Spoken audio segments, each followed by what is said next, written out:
Magandang umaga, Pilipinas. Narito ang latest sa lagay po ng ating panahon. Easterlies ang umiiral ngayon sa buong kapuluan. Ito po yung hangin na nanggaling sa dagat Pasipiko at kadalasan dala nito ang mainit at malinsangang hangin. Sa kasalukuyan, nagdudulot po yan ngayon ng maulap na papawirin sa malaking bahagi ho ng Mindanao at ilang bahagi ng Kabisayaan. Pero based na rin sa latest satellite imagery, ang Luzon, ang malaking bahagi ng Luzon ay nakakaranas po ngayon ng maaliwalas na papawirin at wala tayong inaasahang malawakang pagulan over the day o sa maghapong ito. Kasalukuyan, wala rin po tayong bagyo na minomonitor ngayon sa loob ng ating area of responsibility. At least in the next 2 to 3 days, wala po tayong inaasahan, pero patuloy na magatabay sa magiging update ng pag-asa just in case po magkaroon ng significant progress o significant changes sa ating pagtaya.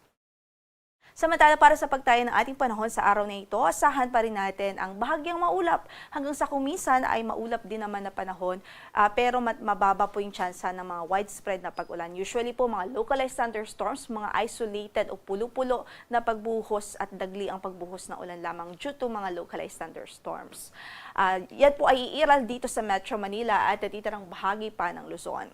Para sa ating pagtaya ng temperatura sa Metro Manila from 21 to 31 degrees Celsius, sa Tagaytay 21 to 30 degrees Celsius, 15 to 22 sa Baguio, 22 to 31 naman po sa Lawag at 21 to 33 sa Tuguegarao, 23 to 32 degrees Celsius naman sa Legazpi City. Habang dahil po sa easterlies ay nakakaranas ngayon ng maulap na papawirin at mataas ho na tsansa ng mga pag-ulan over the day o sa maghapong ito, mataas na tsansa ng mga kalat-kalat na pagbuhos ng ulan at maging mga thunderstorms o pagkidlat pagkulog dito sa Caraga Region, Northern Mindanao, sa Davao Oriental, sa Cotabato, sa Lanao del Sur, maging dito po sa Bohol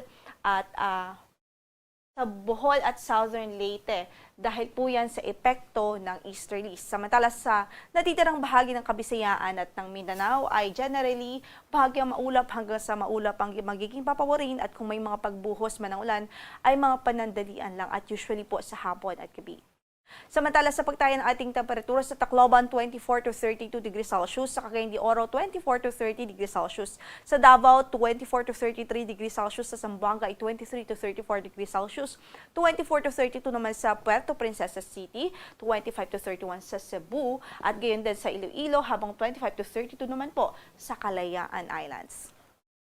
Kahapon, nakapagtala po ang Metro Manila ng 33 to 35 degrees Celsius na heat index. Ibig sabihin, nasa extreme caution level po yan. Kasama din po dyan yung Cotabato City kung saan nakapagtala ng highest computed heat index kahapon.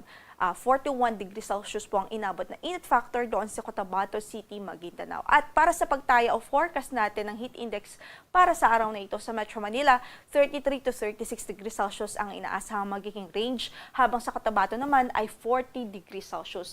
So kung makikita po natin at mapapansin, pareho po yan yung mga ranges na yan o mga numero na yan, ay dito po yan under sa extreme caution level. Ibig sabihin po niyan, pwede po yung magdulot ng mga heat cramps or heat exhaustions. At ina-advise po natin na refrain o umiwas sa mga kaaktibidades na pwede pong magdulot ng heat stroke dahil sa init ng panahon o init factor na ito. Samantala, wala po tayong gale warning ngayon sa anumang bahagi ng ating mga baybaying dagat, banayad hanggang sa katamtaman na magiging pag-alon sa malaking bahagi ng ating karagatan.